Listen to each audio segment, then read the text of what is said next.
महाकुंभमेळा नियोजनाला गालबोट लागलेला आहे। नवी दिल्ली रेल्वे स्थानकावरती चेंगराचेंगरी झाली आणि या चेंगराचेंगरीमध्ये 18 जणांचा मृत्यू झालेला आहे। प्रयागराजमध्ये तंबूला पुन्हा एकदा आग लागल्याचं प्रकरण समोर आलंय। उत्तर प्रदेशातील प्रयागराज येथे सुरू असलेल्या महाकुंभमेळ्याला अनेक दुर्घटनांमुळे गालबोट लागलेला आहे। महाकुंभमेळ्यासाठी देशाच्या कानाकोपऱ्यामधून आणि सोबतच विदेशातून देखील भाविक पवित्र स्नानासाठी येत आहेत आणि भाविकांची ही संख्या लाखोंच्या नाही तर करोडांच्या घरामध्ये असल्याने प्रशासकीय यंत्रणेवरती ताण निर्माण होणे स्वाभाविक आहे। मात्र या सगळ्यामध्ये नियोजनातील काही त्रुटींमुळे भाविकांचा बळी जातोय। शनिवारी रात्री दिल्ली रेल्वे स्थानकामध्ये प्रयागराजला जाणाऱ्या भाविकांची मोठी गर्दी उसळली आणि यावेळी झालेल्या चेंगराचेंगरीमध्ये 18 भाविकांचा बळी गेला तर अनेक जण जखमी झाले आहेत। अन्य एका दुर्घटनेमध्ये प्रयागराज येथील तंबूला आग लागल्याची घटना घडली।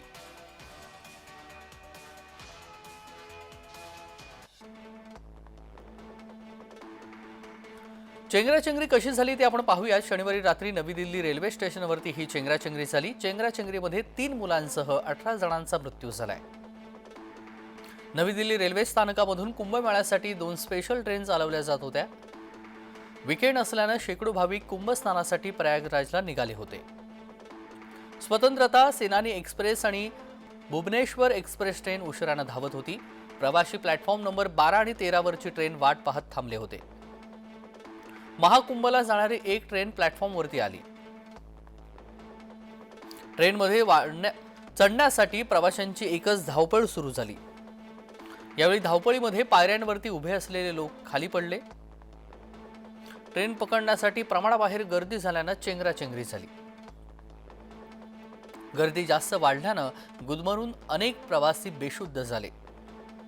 एकमेकांवरती प्रवासी पडल्याने महिला आणि मुलांना सर्वाधिक त्रास झाला। 9 महिला, 4 मुलं आणि 5 पुरुष प्रवाशांचा मृतांमध्ये समावेश आहे।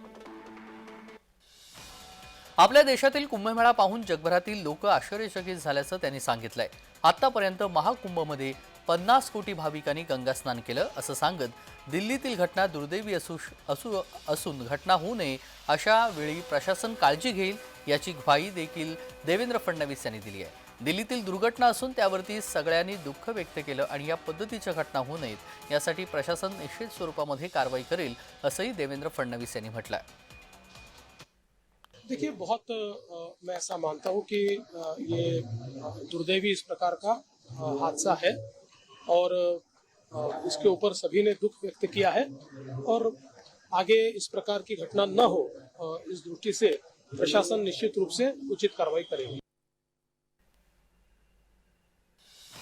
पद्मपुराणानुसार कुंभोत्सवामध्ये दिव्यांग संगमाच्या वेळी प्रयागराजमध्ये स्नान करणाऱ्या भाविकांना जन्ममृत्यूच्या बंधनामधून मुक्ती मिळते म्हणून या पवित्र ठिकाणी जाऊन स्नान दर्शन आणि दान केल्याने भाविकांना पुण्य लाभ होतं अशी श्रद्धा असल्याने देश विदेशातील अनेक भाविकांनी प्रयागराजमध्ये प्रचंड गर्दी केली आहे।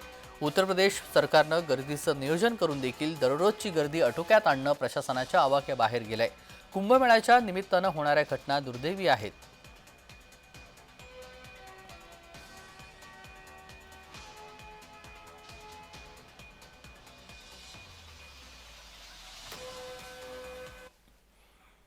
फार दुर्दैवी बाब आहे कारण की त्या ठिकाणी लिमिटपेक्षा जास्त लोक हे प्लॅटफॉर्मवर आल्यामुळे आणि गाडीच्या याच्यामुळे चेंगराचेंगरी या ठिकाणी झाली आणि त्याच्यामध्ये 18 लोकांचा जो मृत्यू झालेला आहे ती फार दुर्दैवी बाब आहे। त्यांना मी भावपूर्ण आदरांजली अर्पण करतो आणि आणखी काही बरेच लोक जखमी आहेत ते त्याच्यातून बरे व्हावेत अशी देवाला प्रार्थना करतो।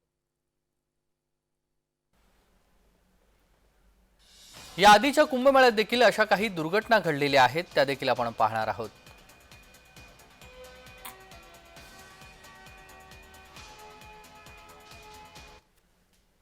1954 मध्ये पहिल्याच कुंभमेळ्यातील चेंगराचेंगरीमध्ये 800 भाविकांचा मृत्यू झाला होता। 1986 मध्ये कुंभमेळ्यामध्ये चेंगराचेंगरी होऊन 200 जणांचा मृत्यू झाला।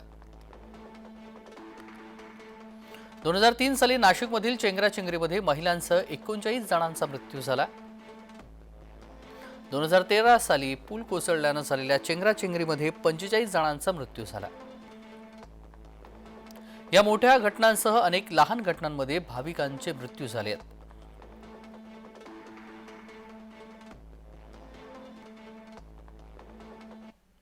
महाकुंभमध्ये दर तासाला 2 लाख लोकांनी स्नान करण्याची तयारी प्रशासनाने केली होती. मात्र त्यापेक्षा अधिक पटीनं भाविक पवित्र स्नानासाठी महाकुंभला हजेरी लावत आहेत.